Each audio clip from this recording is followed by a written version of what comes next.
Bismillahirrahmanirrahim. Assalamualaikum warahmatullahi wabarakatuh. Salam. Selamat siang Bapak. Ya. Sebelumnya saya ucapkan terima kasih karena telah meluangkan waktunya di tengah kesibukan Bapak. Perkenalkan saya Muhammad Ramadan Dan saya Haris Satria Kusuma.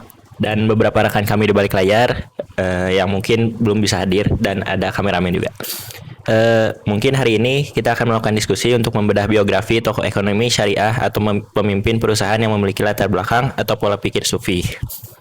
Sebelumnya mohon maaf, dengan Bapak siapa? Saya Asep Dadan Wildan. Ya. Baik, untuk mempersingkat waktu, mungkin kita mulai saja diskusi kita hari ini. Jadi ada pertanyaan yang pertama buat Bapak, yaitu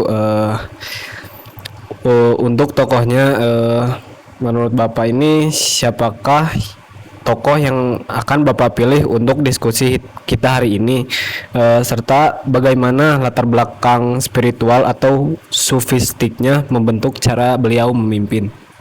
Oke, tokoh yang kita akan diskusikan ya hari ini kaitan dengan ekonomi dan spiritual gitu ya. Saya lebih condong ke Bapak Haji Umar Said Cokroaminoto atau sering sebutin host Cokroaminoto. Beliau seorang pendiri ya, salah satu pendiri organisasi besar pada saat itu, Syarikat Islam ya. Mengapa ini menarik untuk kita diskusikan? Karena tokoh host Cokroaminoto ini tokoh yang sangat unik ya, perpaduan antara kecerdasan intelektual ya, modern ya, bahkan visioner pada masanya ya, dan di samping itu spiritualitasnya luar biasa dalam ya. Karena apa? Karena bagi Hojo Kaminoto itu tauhid bukan hanya sebagai teologi ya, keyakinan tidak Tuhan kecuali Allah, namun lebih jauh dari itu pandangan Hojo Kaminoto kaitan dengan ekonomi kesananya gitu. Tauhid itu adalah suatu teologi pembebasan manusia diperbudak oleh orang lain ya, dijajah oleh orang lain, termasuk secara ekonomi ya. Makanya pada saatnya Cokroaminoto itu termasuk pemikiran yang lintas waktu ya, lintas zaman gitu maksudnya. Nah, karena berpikirnya sudah visioner ke depan ya, termasuk masalah ekonomi ya. Dan salah satunya itu yang dapat kita rasakan sekarang, tokoh-tokoh nasional itu ya, tutornya ya, mentornya Hojo Kaminoto ya, seperti Soekarno, Kartosuryo, meskipun berbeda alur ya, itu mentornya Hojo Kaminoto ya. Jadi kita akan bahas mungkin secara lebih dalam nanti kaitan dengan ekonomi ya, spiritual, termasuk prinsip supinya, pemikiran supinya dari beliau ya. Oke. Terima kasih. Lanjut untuk pertanyaan kedua. Dari empat sifat sidik, amanah, tablik, fatonah, manakah yang paling dominan tercermin dalam kepemimpinan tokoh tersebut? Mungkin kalau dari keempat ini ya, semuanya sangat beriringan ya. Sidik ya, fatonah, tablik, amanah. Beliau ini seorang yang fatonah ya, visioner ya. Sidik ya, dia berpikir yang berbicara benar, berani di hadapan penjajah pada waktu itu ya. Sebab bagi beliau ya, kebenaran harus diungkapkan meskipun dalam keadaan pahit ya. Amanah demikian juga ya. Beliau itu seorang yang sangat dalam ya spiritualnya ya. Makanya dalam trilogi Syarikat Islam yang didirikan oleh beliau itu adalah sebersih-bersih tauhid, amanah. Beliau orang kaya, tapi kekayaannya bukan untuk kepentingan sendiri pribadi, tapi untuk kemajuan umat ya. Terus tabligh, dia menyampaikan ya kebenaran kepada siapapun, tidak terkecuali terhadap penjajah kan itu. Dan beliau seorang tabligh orator. Bahkan Soekarno itu kan belajar komunikasinya dari beliau. Saya baca dalam buku Di Bawah Bendera Revolusi karangan Soekarno Itu Soekarno sangat kagum sekali dengan beliau. Ya bahkan Soekarno itu dititipkan di Bandung itu oleh beliau, dititipkan ke Mang Uci itu, tokoh syarikat Islam, pengusaha juga, ya. Mang Uci itu pengusaha bangunan, ya. Titipkan ini, saya titip nih.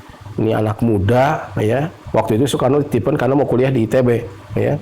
Ini anak muda yang sangat potensial yang bisa kemungkinan Indonesia bisa merdeka karenanya kan itu. Wah, jadi mungkin dari susah juga ya kalau dipisahkan mana yang dominan sebab keempat-empatnya itu ada dalam diri beliau. Makanya beliau itu sering sebutkan dalam sejarah mah Raja Jawa tanpa mahkota gitu. Ya itu Cokro Aminoto itu. Oke. Silakan ada pertanyaan yang lainnya. Baik, langsung saja ke pertanyaan ketiga, yaitu semisalnya gini itu Pak, ketika tokoh tersebut Cokro Aminoto tersebut berada di dalam sistem birokrasi atau ekonomi yang koruptif, bagaimana integritas spiritualnya menjadi benteng pertahanan? Apakah ia pernah gagal atau juga apa yang bisa kita pelajari dari kegagalan tersebut? Ya, oke. Dari perjalanan Cokro Aminoto itu kalau kita berbicara masalah bagaimana jika dia hidup dalam birokrasi saat ini ya, itu yang pertama. Ya tentu mungkin kalau visi Cokro Aminoto itu yang tergambar dalam trilogi syarikat Islam ya, satu sebersih-bersih tauhid, dua setinggi-tinggi ilmu, yang ketiga sepandai-pandai siasah ya. Mungkin yang pertama ini yang menjadi PR besar bagi bangsa kita, sebersih-bersih tauhid ini ya, sebab bagaimanapun kayanya Indonesia kalau tauhidnya tidak bersih susah untuk maju ya, susah untuk maju sebab kita ini udah memiliki sumber daya alam yang kaya, sumber daya manusia yang kaya, tapi passwordnya nggak ada. Apa passwordnya? Tauhid. Ya tauhid. Walau anna ahlal qura amanu wattaqaw la fatahna alaihim barakatim minas samai wal ard walakin kadzabu fa akhadnahum bima kanu yaksibun. Ya, walau kana ahlal qura amanu wattaqaw. Jika penduduk suatu negeri itu iman dan bertakwa pada Allah, la fatahna alaihim barakatim minas samai wal ard. Saya akan bukakan pintu berkah dari langit bumi. Jadi prinsip tauhid. Ya, ini sangat relevan sekali dengan birokrasi sekarang. Sekarang itu kan banyaknya bukan takut pada Allah, ya, takut pada manusia. Akhirnya jadi penjilat kan gitu ya. Makanya wajar ada istilah tarmul kan gitu ya. Itu karena apa? Karena buzzer dan sebagainya. Saat ini PR besar. Ya, makanya kalau dimasukkan pada konteks birokrasi sekarang, yang pertama sebersih-bersih tauhid itu ini memang fondasi yang sangat kuat. Harus kuat ya, sebab Indonesia itu negara kaya, tapi merdeka sudah sekian puluh tahun gini-gini aja. Kenapa? Karena tidak ada passwordnya. Ini bersih tauhid. Yang keduanya setinggi-tinggi ilmu. Ini ya, kalau masuk pada birokrasi sekarang mungkin prinsip dari ajaran Cokro Aminoto itu ya, keberpihakan pada pendidikan harus dominan. Ya, selama ini kan Indonesia keberpihakannya pada birokrat. Ya, coba lihat guru, dosen. Ya, saya baca barusan di Instagram itu. Ya, ada guru yang digaji 14.000, 12.000 satu hari. Ya, ini kan sangat prihatin. Ya, sementara birokrat, ya, sangat dominan. Ya, sebenarnya harus ada keseimbangan. Ya, antara jasa guru ya, kontribusinya dengan negara dengan timbal balik dari negara untuk guru ya, setinggi-tinggi ilmu ini ya, sebersih-bersih tauhid, setinggi-tinggi ilmu dan sepandai-pandai siasah. Artinya apa? Kita politik harus melek ya. Kalau orang-orang baik tidak berpolitik, maka yang bodoh yang akan berkuasa. Itu terjadi di Indonesia. Makanya sepandai-pandai siasah ini artinya bahwa siasah atau politik itu bukan hanya sebatas wacana, ya, bukan hanya semata dalam pendidikan teori, tapi kita harus masuk ke dalam siasah itu, ya, politik itu. Karena apa? Karena kelengahan kita selama ini, orang-orang yang alim, orang-orang yang tawadu, orang-orang yang zuhud gitu ya, tidak berpolitik, akhirnya politik dikuasai oleh para kaum oligarki, sehingga perpindahan rejim kepada rejim itu tidak memberikan dampak ya. Nah, jadi ini ya ketiga ini yang sangat relevan kalau dimasukkan dalam konteks birokrasi sekarang. Terus apakah Cokro Aminoto pernah gagal? Ya tentu ya, kita belajar kegagalan beliau itu adalah ketika disusupinya oleh orang-orang komunis ya, sebab syarikat Islam itu secara ekonomi itu musuhnya kapitalis ya. Islam itu sebenarnya dalam prinsip ekonomi lebih pada sosialis, tapi bukan sosialis komunis. Nah, dari sisi itu ada pintu masuk tuh para kaum sosialis komunis ya, sehingga ada istilah syarikat Islam merah, syarikat SI putih, SI merah, kan ya, SI merah itu yang disusupi komunis. Nah itu artinya belajar dari Cokro Aminoto itu ya, kita dalam berjuang harus hati-hati juga, sebab banyak penyusup yang tidak suka pada Islam kan. Itu sejarah pun dari mulai awal-awal Islam itu penyusup itu yang paling bahaya ya. Pada masa Rasulullah sekalipun, pada masa-masa awal Islam itu Musailamah Al-Kadzab itu penyusup ya, sehingga pada masa-masa Rasulullah saat tahun ketiga Hijriah, ketika saat akan berangkat perang Uhud, itu kan yang menjadikan perang psikologis para sahabat yang akan ke medan Uhud itu karena adanya penyusup ya, penyusup Musailam Abdullah bin Ubay bin Salul itu ya. Abdullah bin Ubay bin Salul menghasut sehingga 300 dari 1000 pasukan itu mundur terhasut. Makanya itu pasti setiap perjuangan ada tantangan ya, kegagalan ya. Artinya bahwa itu bukan jadikan landasan buat kita nggak usah berjuang, bukan, tapi itu tantangan ya, bahwa tidak ada perjuangan yang jalan mulus ya, pasti ada tantangan, ada rintangan, kegagalan, tapi itu jangan jadikan alasan kita mundur, tapi kita harus mencari apa pelajaran penting dari itu semua ya. Itu. Oke, ada yang berikutnya. Lanjut ke pertanyaan keempat. Jika nilai-nilai sidik, amanah, tablik, dan fatwa diterapkan secara konsisten dalam lembaga keuangan syariah atau birokrasi ekonomi hari ini, perubahan konkret apa yang akan terjadi? Wah, itu perubahan konkret apa yang terjadi jika 4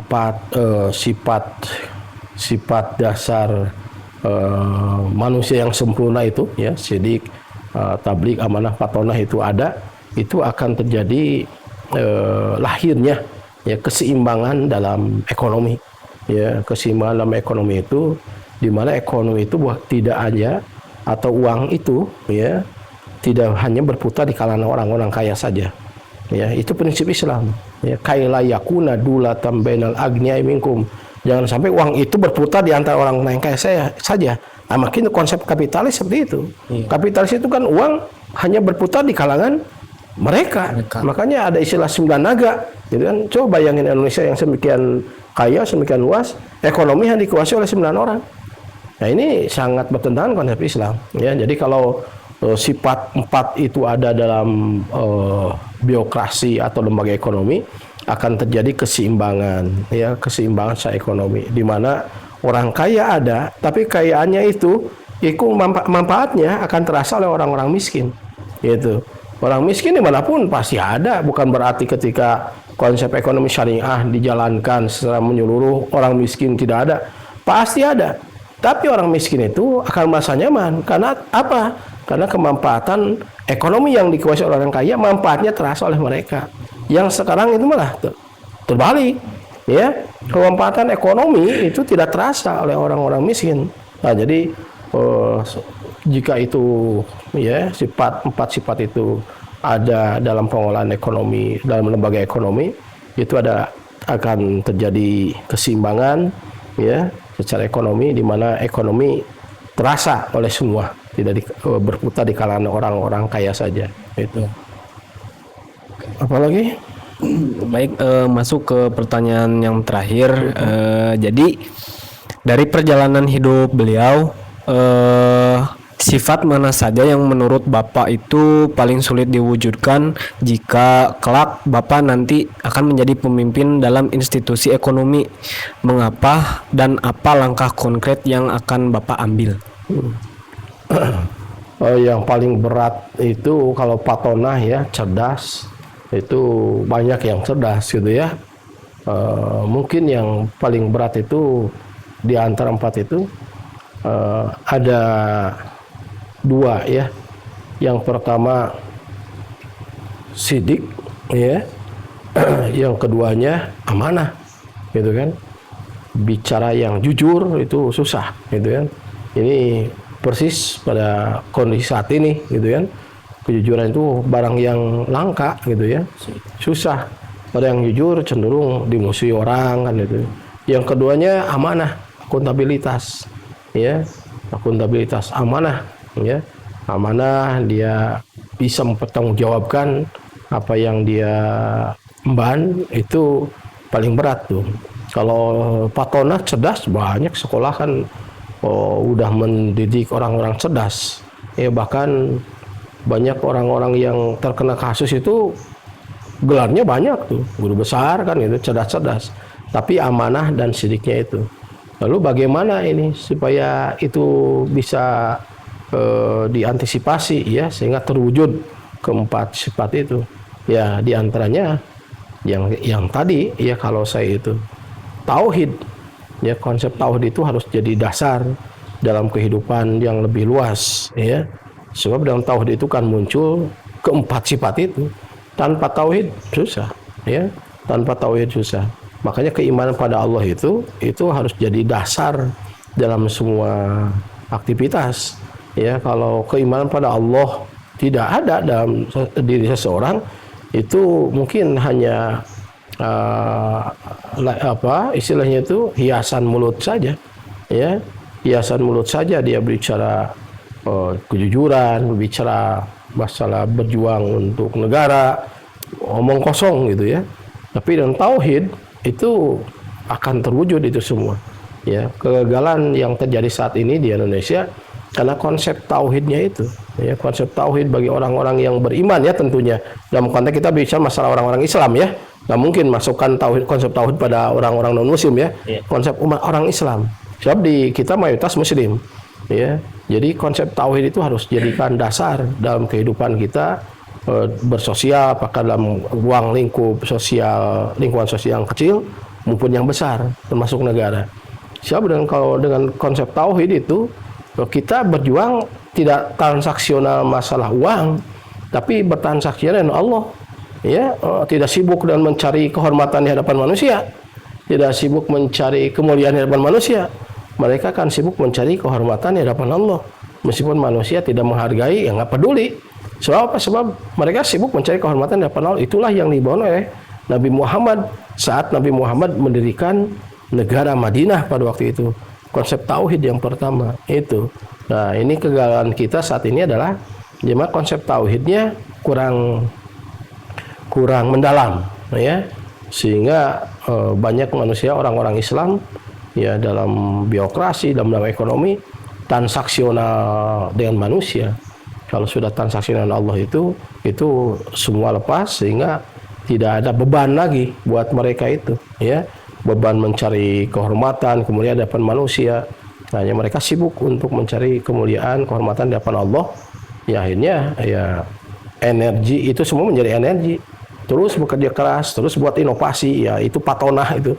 Terus buat inovasi sehingga bisa terwujud kesejahteraan ekonomi itu ya. Nah, jadi mungkin kalau kita jelaskan, wah akan luas ya masalah prinsip-prinsip Islam gitu kan. Bagaimana prinsip Islam itu bisa diwujudkan dalam konteks saat ini gitu ya. Ini akan luas, tapi paling tidak itu yang paling berat itu adalah amanah dan sidik dan amanah itu ya saat ini. Ini mungkin kembali salah satu kuncinya adalah tauhid gitu.